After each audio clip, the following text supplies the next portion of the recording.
Hey everyone. PJ Amber, the woman who's responsible for putting together the Mississippi protest, she came to me with an idea. She wanted me to redo Trisha Frangia's memorandum video.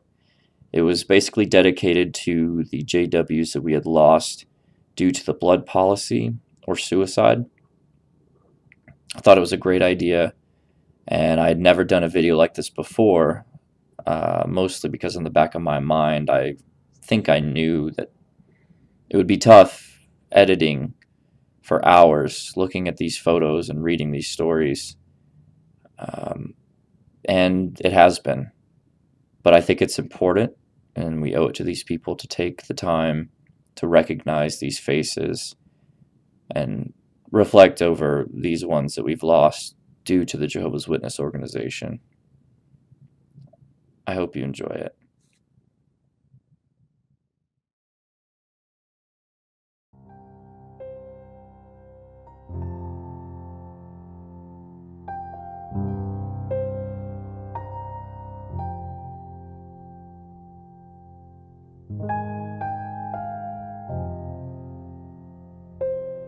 On June 29th, 2018, a Jehovah's Witness woman was attending a convention in Baton Rouge, Louisiana. She was overheard saying, "I can't take this anymore," and was seen leaving in the middle of the session. Minutes later, a gunshot was heard. Police responded and found the woman deceased in her vehicle from a self-inflicted gunshot wound. A spokesperson from the convention venue said it had no effect on the event. As of July 17, 2018, this is the most recently reported incident among an escalating suicide epidemic in the Jehovah's Witness community. Some experts have estimated the rate of suicides associated with the Jehovah's Witness Society to be 5 to 10 times the rate of the general population. Why? Common reasons for suicide among the Jehovah's Witness community: shunning, homophobia, guilt, fear. Shunning. Jehovah's Witnesses practice an extreme form of shunning called disfellowshipping. Reasons for disfellowshipping are many, including smoking, voting, premarital sex, homosexuality, celebrating birthdays, questioning doctrine, blood and blood transfusions, military service, attending another church service, associating with another disfellowshipped person, and more. The disfellowshipped individual is cut off entirely from the only community they've ever known, including their families. They're mourned as if they're already dead. The disfellowshipped person can be left feeling isolated in a world they were taught to fear. Homophobia. Jehovah's Witnesses, like many other religious institutions, believe homosexuality is unnatural and a sin. Jehovah's Witness publications are becoming increasingly homophobic, and ones who identify as LGBTQ are constantly being told they're unworthy of life, an abomination, and their sexuality is a lifestyle choice. Many suicides have occurred out of fear and guilt that come from this kind of indoctrination. Many more have occurred once an individual has attempted to embrace who they are and are subsequently shunned. Guilt, fear. Jehovah's Witnesses believe that Armageddon is imminent and can occur at any moment. They are constantly reminded that if they are not in good standing when Armageddon comes, they will be destroyed along with all other non-believers.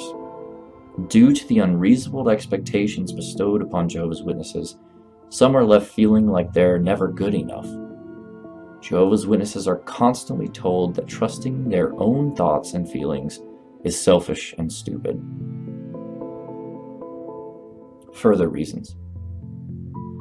After spending a long time in the organization, many feel they have missed out on the things that make life interesting and special.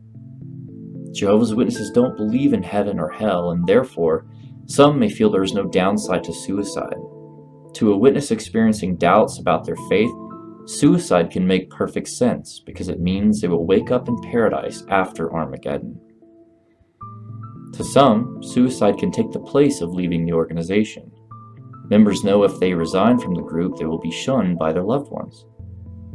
Suicide can help the individual avoid the stigma and the pain associated with leaving the organization. With the goal of putting this project together for Watchtower Victims Memorial Day on July 26th, we sent out an invitation on Facebook. We invited anyone who has lost a loved one to suicide directly related to the Jehovah's Witness organization to send their photos and stories to be included in this memorandum. Due to the traumatic details of their deaths, we decided to only display the victims' names and photos. These were the results we received within 72 hours.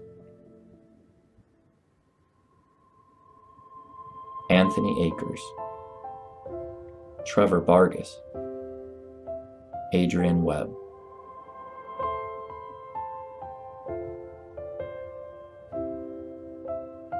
Carolyn Nielsen, Craig Button, Christopher Sherrill,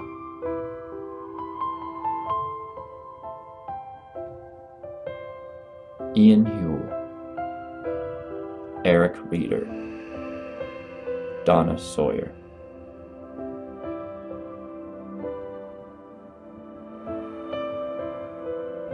Madison Horton, Nathan Lewis, Juan Marin,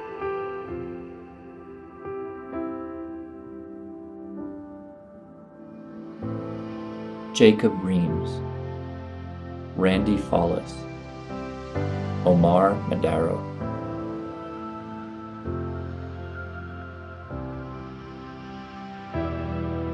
Steve French, Ronnie Sissy Purdy, Richard Neal,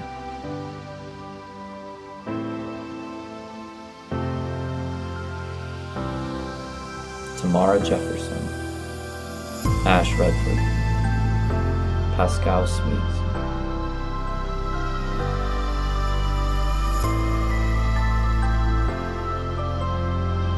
Richard Wheelock, Catherine Brackett, Robert Fowler,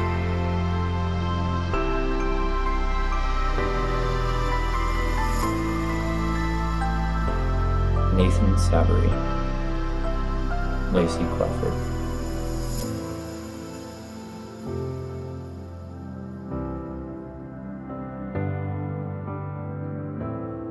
Mary Jane Pelly, Paul Hand, Amy Greer. Continued. Updated January 2019.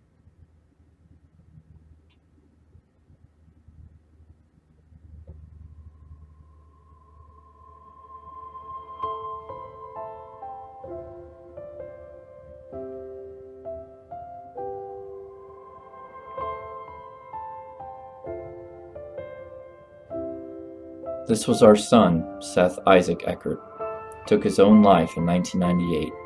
I followed the JW rules and gave him the Tough Love Act letter the night before he did it.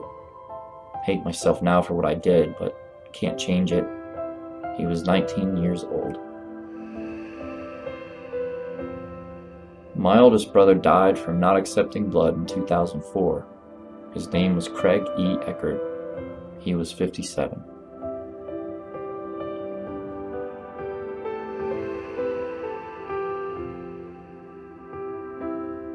Sarah Trevino Fleming Swartz. Two elders stood at the foot of her bed, her brother to her left and family all around. Sarah, you don't want a blood transfusion, right? Right, Sarah? Sarah had never signed the no blood directive, but she had already been shunned 10 years and didn't want to die alone. The doctors pleaded with her, we just need to buy a little time till we figure this out. It was suspected that she had lupus. Sarah passed away at 49 years old. Harold Milam. One day the doctor said Harold needs a blood transfusion. Ultimately, his wife's decision overruled his children's opinions. He died the same week that my JWX sister-in-law died, both from no blood transfusions. The doctor said that he could have lived another year with a transfusion. Danny Tyson, an elder, suicide.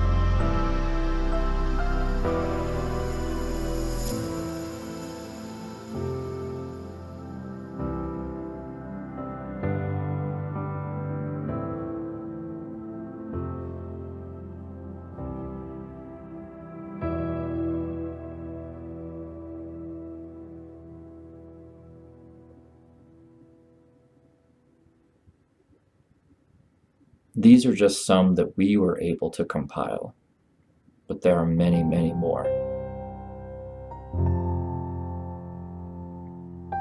And then there's also the JW mass murders.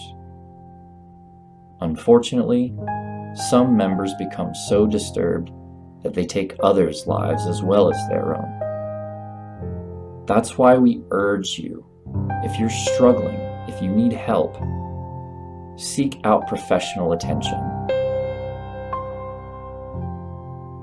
If you're experiencing difficulties, you're not alone.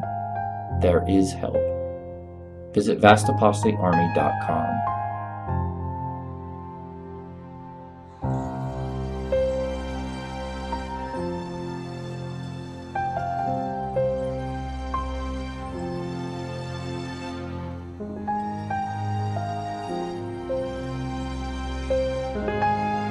Vast Apostate Army, an army of love.